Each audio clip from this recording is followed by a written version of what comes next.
Hello everyone and welcome back to the Common Sense Crypto channel. As with you always, this is Rich doing another video today on XRP.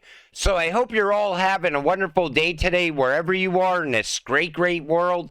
We're going to talk about XRP, and once again, this is the 4-hour chart. I don't know if you know this or not, but we've been steadily going upward ever since October 19th. And this week is a very big week because it's Ripple swell. I still expect more upward movement from here. But it's a great time to be an XRP holder. This is the exciting time when you're checking your phone, seeing what your XRP is worth. And I had to break this video down into two videos. In this one, I'm going to show you how Ripple is going to continue to steal business away from Swift. The other video, I'm going to show you how XRP becomes the #1 cryptocurrency. And I think that's going to happen between now and 2025. So let's get started. Sources reveal Swift mishandled the ISO 222 messaging format, highlighting potential issues in transaction data management systems. Could this be a window of opportunity for superior tech like Ripple's? I said it multiple times. Swift is 50 years old. Even through upgrades, it cannot compete with RippleNet and XRP. And now they mishandled this. What's the future for Swift, really, when we have something like RippleNet? According to Kuwait, this situation has been complicated by Swift's launch of My Standards, a platform that allows FIs to create their own specifications and usage guidelines for ISO. So if you're Bank A and I'm Bank B, I can make agreements with you on how we will send ISO messages between ourselves. These are not interoperable. They are going to be unique to us, and they will have their own mapping scheme and declaration scheme. With these complexities, it could be argued that Swift has provided FIs with the tools to take the industry away from one of the main goals of ISO, interoperability. From my personal perspective, I think that Swift has mishandled the opportunity of ISO. So there you have it. And banks are going to take notice to this. Countries are going to take notice to this. They're going to be looking for an alternative, RippleNet and XRP. The world is ready for the unstoppable power of Ripple and XRP. November 20th is going to be a game changer. Get ready for an incredible journey with XRP. Now, people keep saying in the comments section, ISO has been delayed.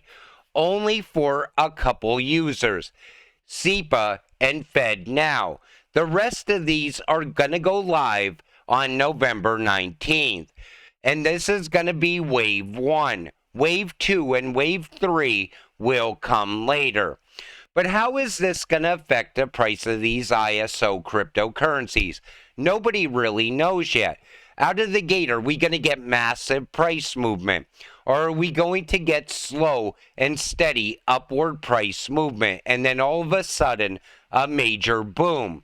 We will soon find out, because November 19th is right around the corner.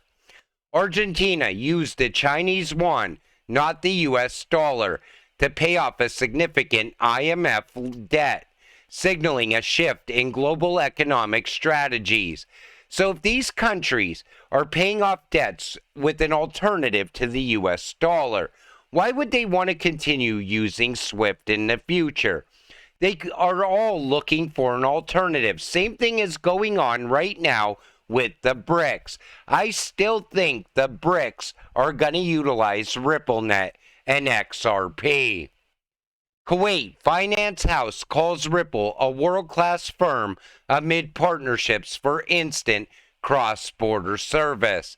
You know, at this point, it's literally country after country all around the globe choosing to work with Ripple, utilizing XRP. Yet people still are missing what's really going on. All you have to do is look at the real world events that are happening right now.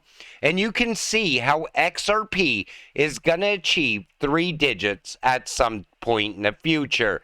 And if you continue to hold it, you will see 4 digits and then 5 digits later.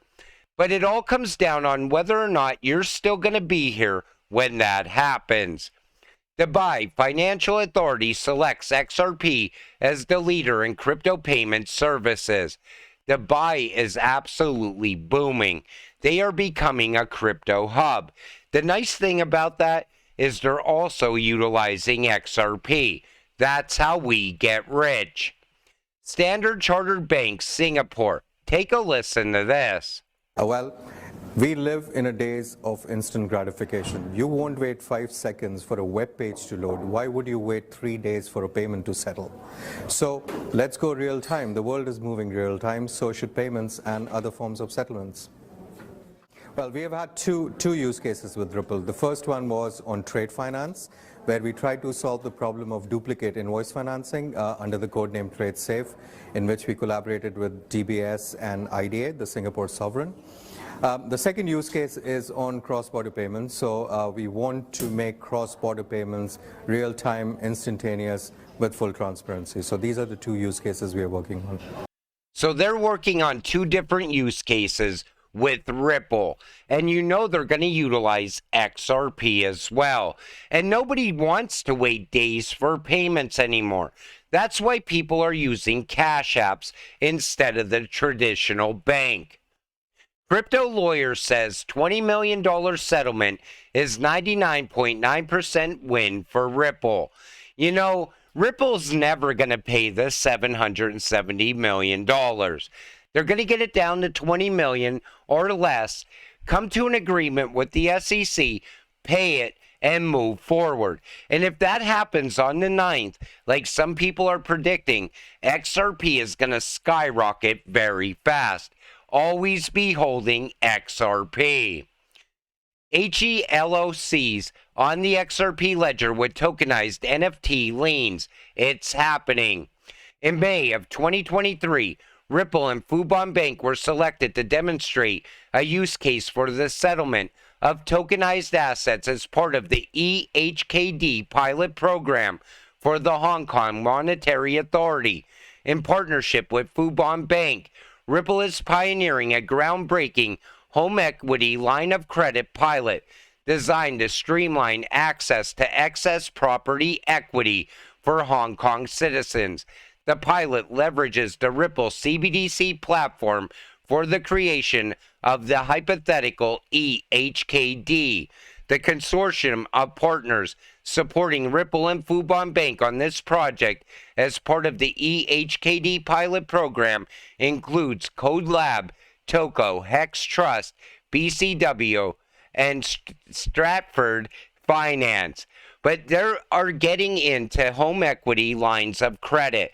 I'm telling you right now, once the real estate market bubble pops and the market comes crashing down, tokenization is what's going to fix that market. And again, Ripple's going very big on tokenization. Take a listen to this. Ripple is a software company, and we've created Interledger and the XRP ledger. IOP was given to W3C to be used as part of the internet infrastructure. So yes, we try to be very clear that we are a private software company, and the solutions that we developed incorporate the capabilities of these open source softwares. Specifically, there are 2 technologies that we really focus on. One is called Interledger Protocol, and the second one is called XRP Ledger. Basically, the former is kind of like the blockchain technology. The latter is more of like a digital asset, you know, like a crypto asset. And from our perspective, it's not possible for us to succeed to the extent that we can, which would be this kind of ubiquitous internet of value, as a private company, if the software that we're using is strictly proprietary. You really need something like the equivalent of internet protocol, which means that when we go to these financial institutions and we're selling our software to them, the fundamental software that's powering it and the fundamental capabilities that are really unique that make our software unique, that is open source, which means that if a big swath of the market decides to use Ripple software, but another swath of the market decides to use software from a bunch of different providers, that's okay because it's interoperable. It'd be like the idea of if Google was using one internet protocol and Facebook was using another internet protocol, so you as a consumer would need to sign up for two internets, that's a big pain. That's something that you want to avoid. So it's this idea of like, not just network effects, but a network of network effects, that Ripple's success should lead to the success of other companies that want to kind of contribute to the development of this ecosystem. And right there is exactly why Swift will need Ripple in the future, because Swift just screwed up interoperability. Ripple can fix that problem. But it's nice to also see how Ripple can help others succeed in the future as well. The Internet of Value. As regulatory clarity is coming in places like Europe, UK, Singapore, Dubai, greater institutional adoption is coming. Several banks in traditional finance world have approached us for our service. Ripple has clarity in all three regions. This is coming from Uphold CEO. Uphold is going to help the U.S. banks get involved with RippleNet and XRP. Uphold's going to play a key role along the way. Wait and see. They will help banks not have to hold XRP in the future. They could just get it through Uphold. Everything is coming together perfectly. Ripple Labs XRP dominates the crypto market, beating ETH in gains across most U.S. states. It seems like in the United States, a lot of people are now buying up XRP. And it's probably because most of us are always telling friends and family members, now's the time you want to get in. Now's the time you want to get rich. Because the next run is definitely coming. The next 12 to 18 months are going to be an absolutely incredible time. Know what you hold. And this is the year 2025. You see all the people lining up for XRP, and there's one person lining up for Bitcoin. Times are changing. Utility is about to take over, and Bitcoin lacks utility. Let's face it. I don't see it as part of the future. These ISO cryptocurrencies are going to be what we're going to be left with at some point in the future. The good thing is we're investing very early. We're still getting XRP at 65 cents. Still very, very undervalued. But you know, this is an incredible time to be an XRP holder. I'm so excited on everything that I see on a daily basis. Look at the announcements around Ripple. Look at that big announcement about Swift now. You know, that's like game changing. That pretty much tells you RippleNet's the future and Swift is the past. Yet people still think Link is going to absolutely be the future. Not when you attach yourself to a dinosaur. You know, if you're going to run the future, you better have what it takes. RippleNet and XRP has what it takes. Let's stay patient and stay positive. Let's get rich together. With that said, I'm going to wrap up this video. I want to thank you all for watching. I appreciate all of you. I'll see you in the next one. Have a great night.